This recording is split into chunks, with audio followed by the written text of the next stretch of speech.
আমি পাশের বাসার এক আন্টিকে শুধু বলেছি, আন্টি আপনাদের বাসায় যে গতকাল একটা মেয়ে এসেছিল সেই মেয়েটাকে। আলহামদুলিল্লাহ এখন আমার এলাকার কেউ দেখতে পারে না, রাস্তা দিয়ে হাঁটলে মেয়েরা ফিস ফিস করে বলে এই লুচু জয় আসছে, সবাই সাবধান। বাসায় এসে উপস্থিত হতেই আম্মা ঝাড়ু হাতে দৌড়ানি দিছে। দৌড়াতে গিয়ে হুচট খেয়ে পরে গিয়ে ব্যথা পেয়েছি, তবুও আবার নির্লজ্জের মতো বাসায় এসেছি। আম্মা তখন হুঙ্কার দিয়ে বলল, তুই কেন এই বাসায়? আমি তখন বললাম আমার বাপের বাসায় আমি এসেছি। তখন তিনি বললেন, খবরদার মুখের উপর কথা বললে তোর মুখ সেলাই করে দিব। আমি তখন বললাম, আমি কি করেছি সেটা তো বলবে। তখন তিনি বললেন, বলার মতন মুখ তুই রেখেছিস? ছি, আমি ভাবতে পারিনি আমার পেটের সন্তান হয়ে তুই এমন একটা কাজ করবি। আমি তখন বললাম, আজব ব্যাপার, কি করলাম সেটাই তো জানি না, সবাই শুধু উল্টাপাল্টা বলেই যাচ্ছে। তখন তিনি বললেন, তুই পাশের বাসায় বেড়াতে আসা মেয়েটাকে কি বলেছিস? আমি তখন বললাম, কিছু না। তখন আম্মা বললেন, তোরে করলা বাজি দিয়ে গাড়ামু হারামি, ফাজলামু করস? আমি তখন বললাম, তুমি কি নানি লাগো যে ফাজলামু করবো? তখন আম্মা বললেন, কিছুই যদি না বলিস তাহলে তোর আন্টি কেন বিচার দিয়ে গেল? সবাইকে বলে বেড়াচ্ছে তুই নাকি ওই মেয়েটাকে ডিস্টার্ব করিস, প্রপোজ করছিস, হ্যারাসমেন্ট করিস, এসব কি? আমি তখন বললাম, আম্মা বিশ্বাস করে এসব মিথ্যা। তখন তিনি বললেন, চুপ, একদম চুপ, এলাকার সব মানুষ কি মিথ্যা বলে? তোরে আমি হারে হারে চিনি। আমি তখন বললাম, চিনি নাকি গুড় সেটা পরে দেখা যাবে, কিন্তু আন্টি সত্যি মিথ্যা বলেছে। তখন আম্মা বললেন, আন্টি কেন মিথ্যা বলবে? আমি তখন বললাম, কারণ উনার ছোট মেয়ে মারিয়াকে আমি পছন্দ করি, আর এটা উনি মানতে পারেন না।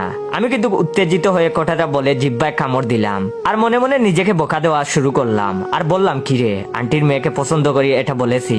আম্মা তখন ব্রু কুচকে বলল, তোর চরিত্রের এত অধঃপতন। আমি তখন বললাম, আম্মা ভুল বুঝছো না। তখন আম্মা বললেন, বের হো বাসা থেকে। আমি তখন বললাম, আম্মা সরি। আম্মা তখন বললেন, এই মুখে আর কখনো আমায় মা বলে ডাকবি না। বলেই আম্মা আবার ঝাড়ু হাতে দৌড়ানি দিয়েছে। আব্বাও মেসেজ করে বলে দিয়েছে, আর কখনো আমায় বাবা বলে ডাকবি না। তাদের দেখা দেখি ছোট বোনও ফোন করে বলেছে, তুমি আমায় বোন ডাকবা না, যদি ডাকো আমি বাসা থেকে পালিয়ে নেপচুন যাব। বোনের কথা শুনে আহমক হয়ে গেলাম। এই হতচ্চরি নেপচুনের কি বুঝে? মন চায় ঠুয়া মেরে কান লাল করে দেই। পেটে টান পড়লে বাসার কথা ঠিকই মনে পড়ে। আমারও তাই। রাত 10টার দিকে বাসায় ফিরলাম।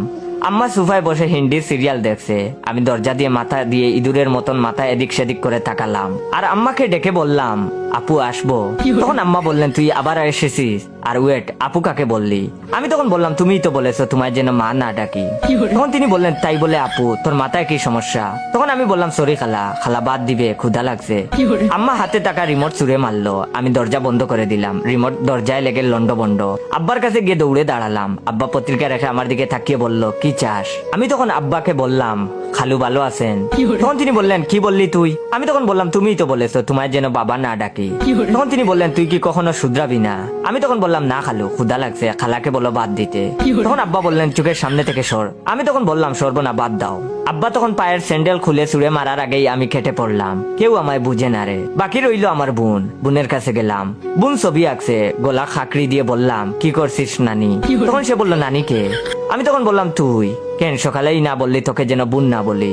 তখন সে বলল, তুই আসলেই একটা ফাউল। আমি তখন বললাম, তোর 14 গোষ্ঠী ফাউল, বল কি করিস? তখন সে বলল, লুডো খেলছি।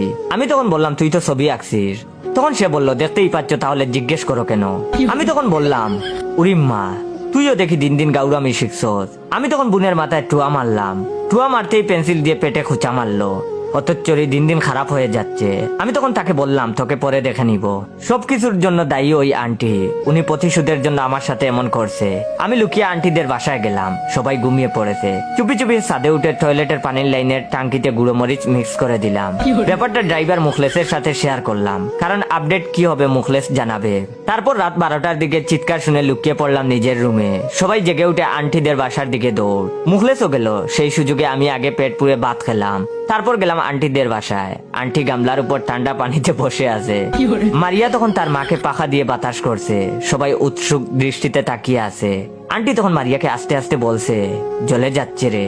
তখন মারিয়া বলল, কথা না বলে চুপচাপ পানিতে বসে থাকো তো মা, সবাই শুনলে খারাপ ভাববে। তখন তার মা বলল, টয়লেটে মনে হয় জিন এসেছে। আন্টির কথা শুনে আমি তখন মুখ টিপে হাসছি। আমার ব্যাপারটা আম্মার চোখে ধরা পড়লো। আম্মা কিছু বলার আগেই আমি কেটে পড়লাম। আজ জম্পেশ একটা ঘুম দিব। আহ, শান্তি।